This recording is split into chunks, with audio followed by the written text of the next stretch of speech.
जय श्री कृष्णा, जय श्रीमन नारायण। दोस्तों, आज हम सुनेंगे श्रीमद् भागवत महापुराण कथा एकादश स्कंद का 15वां अध्याय। इस अध्याय में आज हम सुनेंगे भिन्न भिन्न सिद्धियों के नाम और लक्षण। भगवान श्री कृष्ण कहते हैं, प्रिय उद्धव, जब साधक इंद्रिय, प्राण और मन को अपने वश में करके अपना चित्त मुझ में लगाने लगता है, मेरी धारणा करने लगता है, तब उसके सामने बहुत सी सिद्धियां उपस्थित होती है। उद्धव जी ने कहा, अच्युत, कौन सी धारणा करने से किस प्रकार कौन सी सिद्धि प्राप्त होती है और उनकी संख्या कितनी है?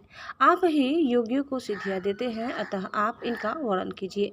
भगवान श्री कृष्ण ने कहा, प्रिय उद्धव, धारणा योग के परगामी योगियों ने 18 प्रकार की सिद्धियां बतलाई है। उसमें 8 सिद्धियां तो प्रधान रूप से मुझ में ही रहती हैं और दूसरों में न्यूनतः तथा 10 सत्य गुण के विकास से भी मिल जाती है। उनमें 3 सिद्धियां तो शरीर की है, अनिमा, महिमा और लघिमा।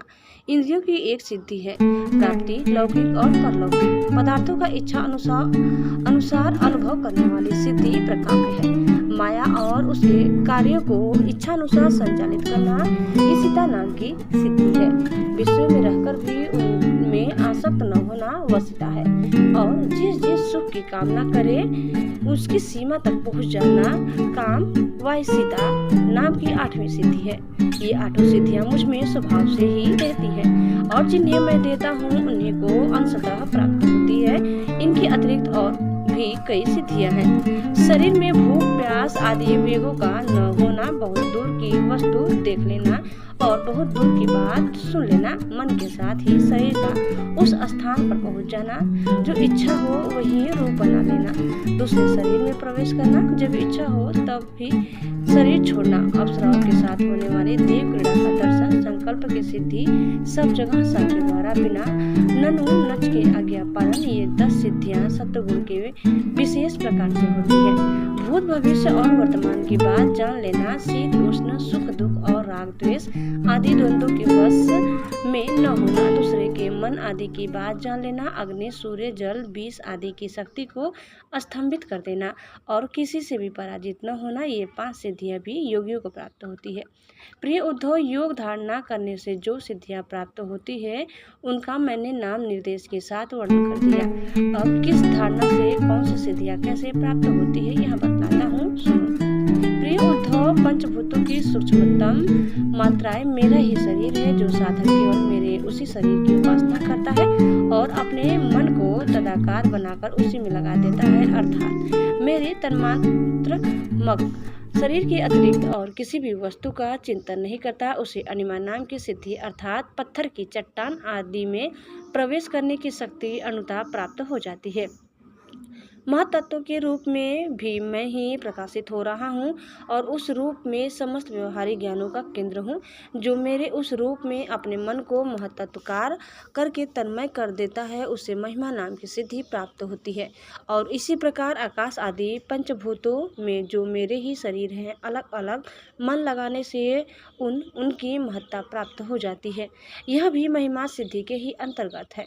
जो योगी वायु आदि 4 भूतों के परमाणुओं को मेरा ही रूप समझकर चित्त को तदाकार कर देता है, उसे लघिमा सिद्धि प्राप्त हो जाती है। उसे परमाणु रूप काल के समान सूक्ष्म वस्तु बनने का सामर्थ्य प्राप्त हो जाता है। जो सात्विक अहंकार को मेरा स्वरूप समझकर मेरे उसी रूप से चित्त की धारणा करता है, वह समस्त इंद्रियों का अधिष्ठाता हो जाता है।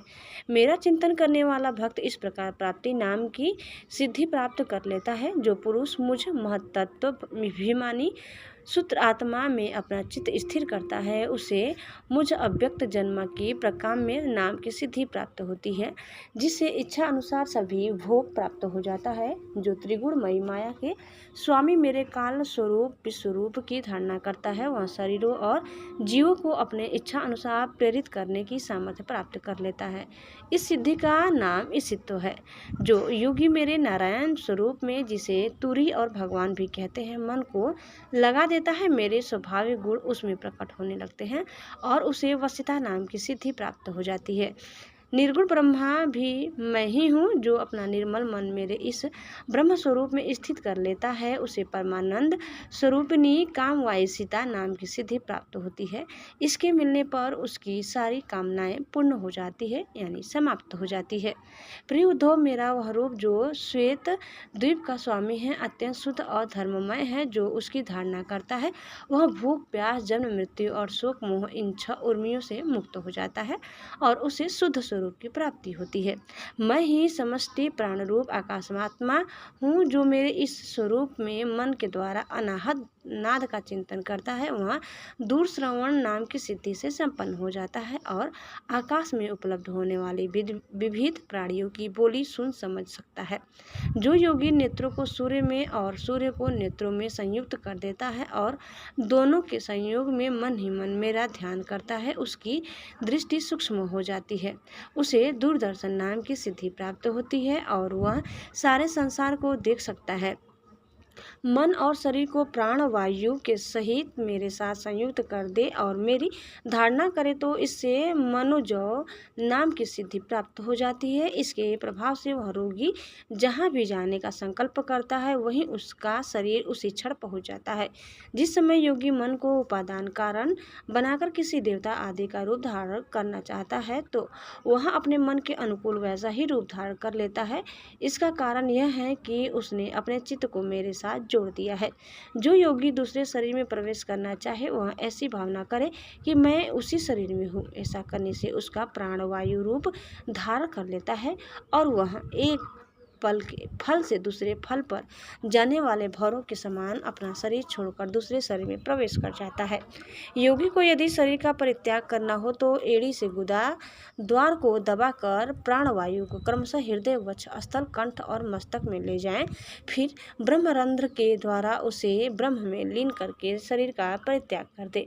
यदि उसे देवताओं के विहार स्थलों में क्रीड़ा करने की इच्छा हो तो मेरे शुद्ध सत्व तय सत्वमय स्वरूप की भावना करे। ऐसा करने से सत्वगुण की अंश स्वरूपा सुंदर सूर्य सुंदरियां विमान पर चढ़कर उसके पास पहुंच जाती हैं। जिस पुरुष ने मेरे सत्य संकल्प स्वरूप में अपना चित्त स्थिर कर दिया है उसी में ध्यान में संलग्न है। वह अपने मन से जिस समय जैसा संकल्प करता है उसी समय उसका वह संकल्प सिद्ध हो जाता है। मैं इसी और वसित्व इन दोनों सिद्धियों का स्वामी हूँ, इसलिए कभी कोई मेरी आज्ञा टाल नहीं सकता।